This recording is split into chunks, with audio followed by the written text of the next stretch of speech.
I start by saying that dance is not the sole preserve of man, that many birds, animals appear to feel the same compulsion. The peacock, the lyrebird are famous for dancing in this whole world of dance, in this beautiful world of dance, because dance is movement and it is a sort of a freedom from the restrictions and confines of your body. And when that happens, when you're able to liberate yourself from the confines of your body, dance happens. And it happens to everybody. It happens to man, it happens to animals, it happens to birds. It's not really the sole preserve of man. Like the birds and, man also probably danced from the earliest stages of evolution. He experiences pleasure as well as a satisfaction in stages of evolution, in the rhythmic movement. Now, if you see the dances, the community dances that are there in India, there's a dance for every occasion. There's a dance for, expressing happiness. There's a dance for expressing fear. There's a dance for expressing war. There's a, when people went to war, the primitives, the tribals, they actually danced the dance of war. When they had a community celebration of some festival, harvest, which is the most famous of the festivals, they danced.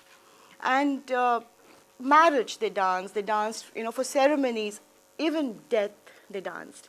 If any of you read Osho, you will understand what I mean by dancing, when someone dies, because that is supposed to be the ultimate liberation. And the purpose of dance in India is liberation. Classical dance came much later. Classical dance got, codified and regimented much later. But these kinds of dances, which you spontaneously break into an act of dance, where you feel, you're expressing some emotion, started with the evolution of man.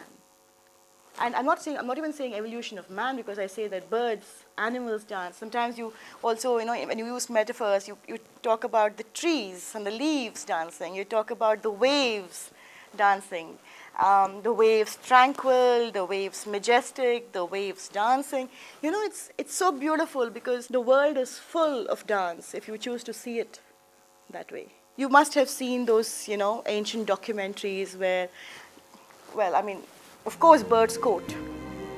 They dance when they court. There's the peacock which courts, the birds, the cuckoo birds, all kinds of birds, the lovebirds, which are the most famous, which we keep using as metaphors in our literature and poetry. Also animals, when they want to come near each other, they dance, they spring, they come, they have a step, they have a rhythm. They go, 2 steps backwards, 1 step forward, 2 steps. And you show all this through your dance.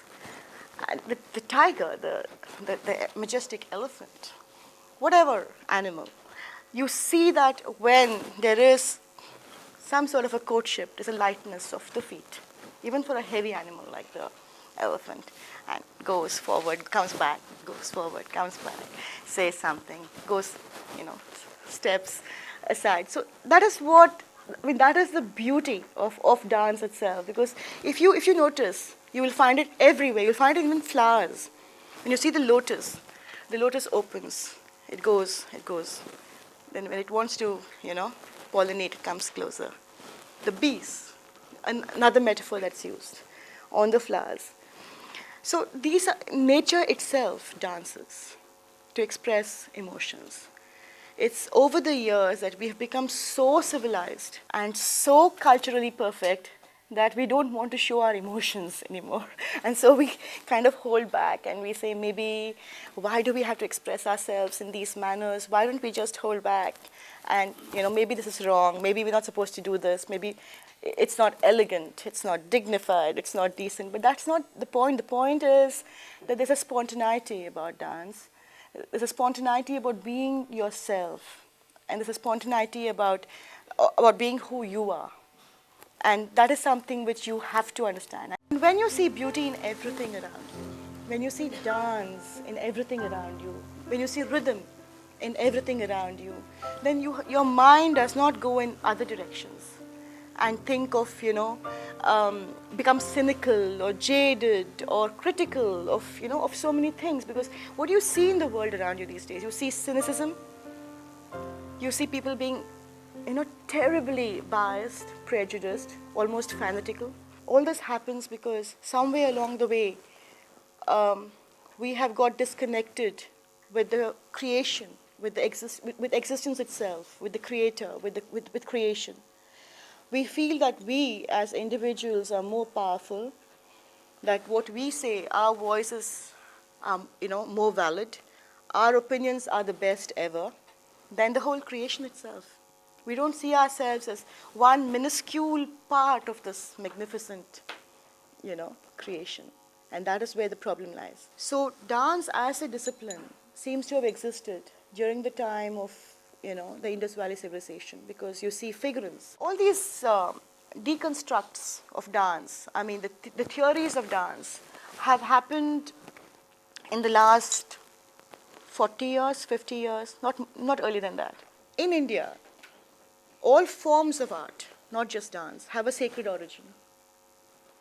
And the inner experience of the soul finds its highest expression in music and dance.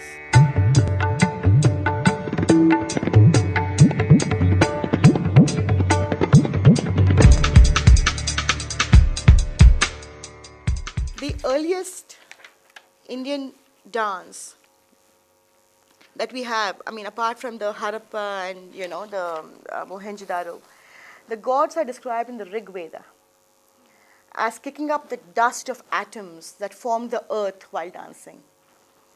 Indra, the overlord of the gods, was also a divine patron of the arts. So there were celestial singers, there were celestial dancers, there were apsaras, and the exploits of the gods and the heroic deeds of men were told in poetic story form by the nata. The nata is the actor, the person who dances. When we talk about Natya Shastra, the Natya Shastra is not just a dramaturgy on dance per se, but it's a treatise on dramaturgy, on the entire form of theatre. And theatre included music, theatre included dance, theatre included, sahitya, which is like vachika, the spoken word also. So Nata was the actor dancer who made use of gestures, song, and dance in his storytelling act. Because as you know, in India, I mean, in Vedic times or even pre-Vedic times, there was a god for everything. There was a fire god, there's a water god, there's a rain god, there's a, wind god, then even Bhumi, the earth is god, Akash is god. So there's, the planets are gods. So all of them had a purpose. They were supposed to do some activity. I mean, it wasn't like they were idol gods who were being worshipped for doing nothing. So when they had free time, they wanted some time for recreation. And they supposed to have gone to Brahma and said, Brahma, we are very bored. We have no TV, we have no cinema, and so why don't you please create something for us which is, interesting. He's supposed to have taken the chants and the meter from the Samaveda. Samaveda, we say, is the Veda which gives you the governing rules of music. And he's supposed to have taken the rituals from Yajurveda. The Yajurveda is the ritualistic Veda. And he's supposed to have taken sentiments, emotions from the Atharvana Veda. Now that is what is important in our dance. So he's supposed to have created something called the Natya Veda. Now the Natya Veda is the fifth Veda. And it has all these elements from the other Vedas. And once he created that, he said, who is going to experiment on this Veda? Who is going to try it out? I've created this beautiful Veda and I want someone to try it out. The gods were shy. Lord Shiva is supposed to have said, okay, I will try this Veda, let me do it.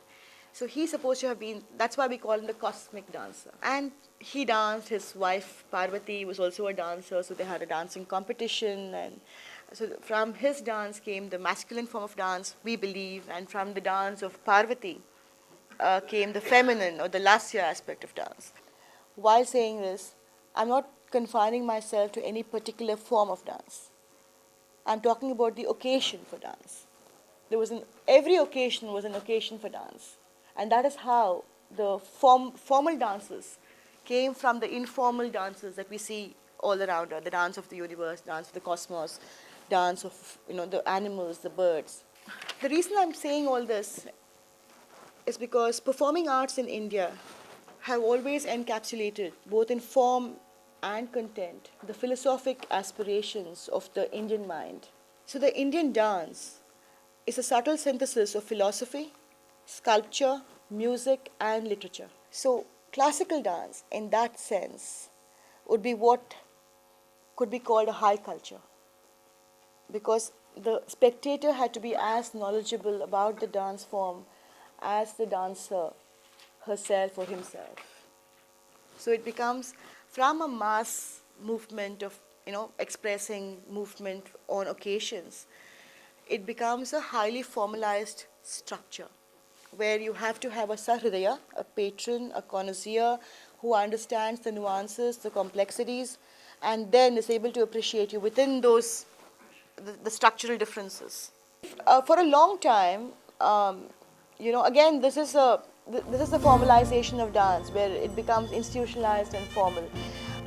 For a long time, it was believed that there were 7 classical dance styles, of which were Bharatanatyam, Kuchipudi, Kathak, Manipuri, Kathakali, Mohiniyattam, so Odissi, that's right, Odissi. But then now we have added one more style to this, the Satriya dance form of Assam. So we have other styles like Chow, like martial art forms, like so many other, like you said, the Krishna Leelas, the Bhagavad Melas, there's so many traditional art forms, the Taranginis, but then those have not yet come into the ambit of the recognized classical styles. So while this was happening, there was also Sufi happening at the other level. It wasn't as if this was just Vaishnavism and nothing else. So the Kathakars were basically storytellers themselves, just like the other dancers. They were storytellers, they were in the temples, and they were telling stories of gods. And the most popular of our gods is Krishna. And I think most of our dances are about Krishna and Rama, not because they're not secular. Not because they're not secular. And I say this with purpose. It's because Krishna was the most fascinating god that the performing artists found. There was a variety in him, there was a playfulness in him, there was a charm, he was an artist, he was a statesman, he was a lover, he was so many different things. So he captured the imagination of a whole lot of people, and so they wrote about him. But these Kathakars also, they were in temples in North India, and they were telling stories mostly of Krishna and other gods, minor gods. And when they had this influence from Persia, a lot of Persian dancers they came in touch with. So subtly, the costuming of the Kathak dancers changed. So instead of the sari, which a different kind of a sari, of course, which they wore earlier, they started wearing those, the skirts, and the chudidar kind of thing, and with a little cap in the Mughal courts, of course, because see, dance moved from being a temple dance form to a court dance form in that period, and that didn't happen only in North India; it happened all over India. The dancers in South India were called Nitya Sumangalis. They were the Devadasis. I'm coming to history from mythology, okay? So the Devadasi dancers in South India lived in the temple. They sang and danced inside of the Garbhagriha. In offering, when you offer something to God now, by this time, when you offered something to God, you also offered dance to God. And the dance was known by different names. It wasn't known as Kathak, it wasn't known as Bharatanatyam, it wasn't known as Kuchipudi, which comes only in the mid 20th century. The dances are known by these names. So these dances, the South Indian dances were called Sadir, they were called Dasiyatam, they were called, so many other names, localized names. You see that a dancer who was doing this, suddenly starts doing this. So she's saluting the king or the patron. So basically what happened was, when God was the patron or the consumer of the art form, the songs were written about God. When the patron changed to kings, you have songs where Krishna is changed to some king, Krishna Raja, Rajendra, or something like that. Kuchipudi invocation, for example, even today, starts with Amba Paraku Vani Paraku. What is Parak? Parak is a form of saluting. It does not say Namaste, that. The Vedic chants were replaced by Amba Parak, Vani Parak, then all you connoisseurs, Parak, that kind of a thing.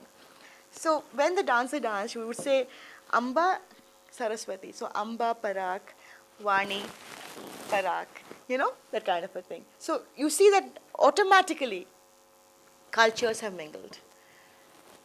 Yes? And automatically, without any effort on anybody's part, because ours is a civilization of inclusion. And it's not just us, the entire subcontinent, you see, because we cannot, it was not like this was a Hindu dance and this was a, Islamic dance, or that was a Buddhist dance, or this was a Jain dance. It didn't happen like that. It was our dance. And in our dance, whatever subtly the changes could be made, it was made. So there was a lot of this, intermingling of philosophy, intermingling of culture, intermingling of forms of expression through dance and music. Very visibly, you can see it in Kathakali. There was Christianity, Islam, and Hinduism. All three existed. It wasn't like one was predominant over the other. So when you see a Kathakali dancer, dancing about this person who guarded the Guruvayur temple. He was a Muslim, guard. And there are dancers on him. What I'm trying to point out is that even today, you see that there's a lot of, movement together, where you've intermingled a long time ago. So it is a heritage that is shared. Gol Gumbaz had dancers, Devadasi dancers. The Goinis is a strange mix of Portuguese, of all kinds of people who came and lived there. The Konkanis are a strange mix. So the dances, the music had changed.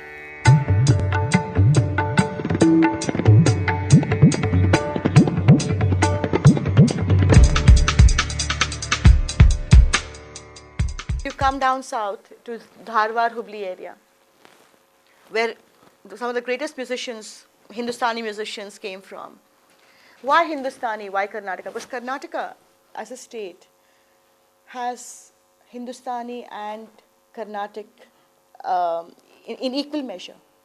It's not only at the preserve of the Carnatic musicians or the Bharatanatyam dancers, they also have Hindustani music.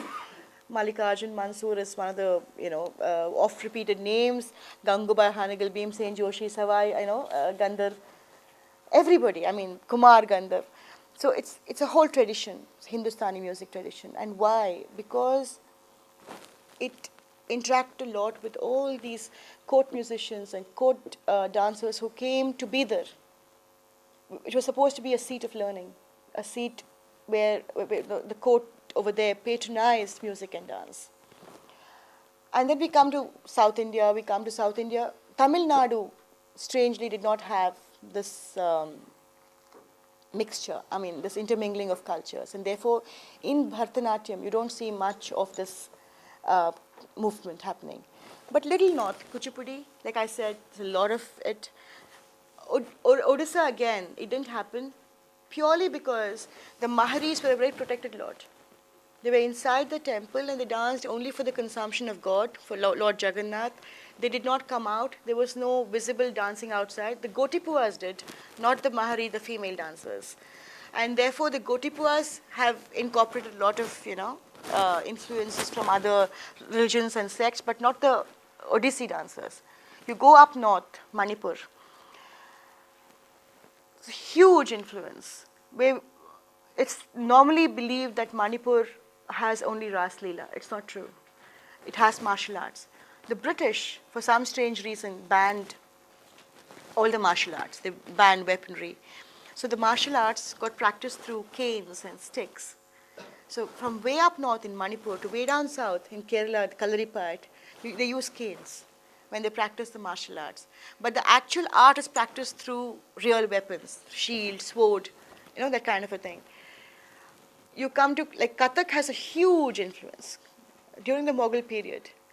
Kathak, earlier Kathak was Jaipur Gharana Kathak, which I was talking about, the Kathakas. Then you had a great seat in Lucknow, so it became Lucknow Gharana. Then there was the Delhi Gharana, Kathak Agra Gharana. And so the costuming changed, their way of speech changed. The Devadasi dancers at some time fell into disrepute. And so the British in India by that time, they banned dance itself because they thought dance was bad. And then there was this dancer, Anna Pavlova, who was supposed to have influenced Rukmini Arundel, who then, there was this judge called Krishna Iyer. So they went to court, the Madras court, filed petitions after petitions. I'm talking of 1913s, 1914s now, 15, 17. And he said, you can't throw the baby with the bathwater. Maybe some of the people are disreputed, but you can't throw the art form away. So they tried to revive the art form, give it a whole sanitized kind of a, feel, thought, and called it Bharatanatyam.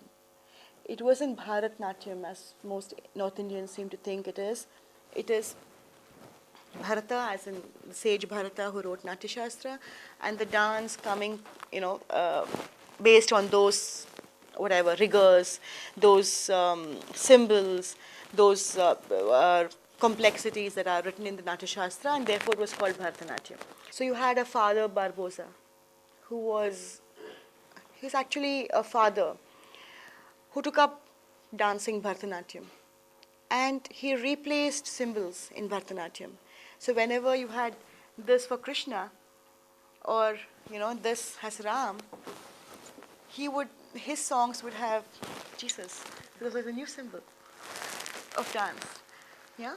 And there were some very, very well-known, actually the best-known dancer, Muslim dancer of Indian dance is Ramli Ibrahim, who lives in Malaysia. Then there are so many other dancers who have taken Muslim themes, and and they do. But then somewhere, like I said, fundamentalists, fanatics, got angry, and they said that, they are being irreverent to the gods. By getting God on stage, you're not actually worshipping him. By getting God on stage, you're making him common.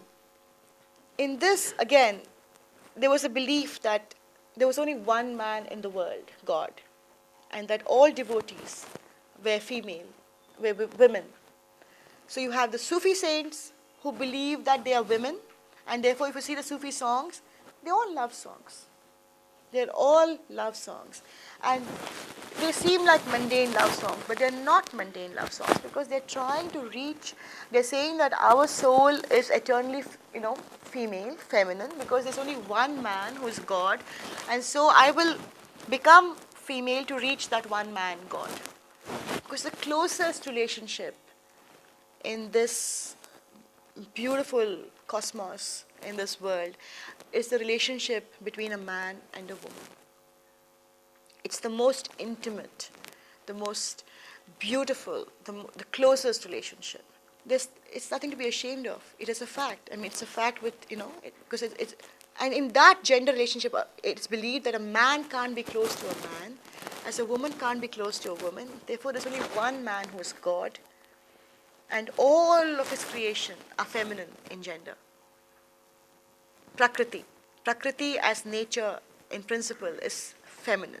As did the Alvars in South India, which is so strange, because all along I kept telling you that somewhere Tamil Nadu did not have an impact.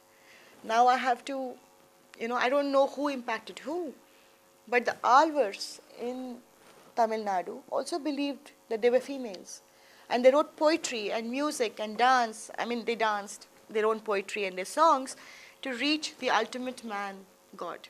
And somewhere along the way there was a disconnect between architecture, music, poetry, and dance, and everybody started believing that they were separate streams going in separate directions.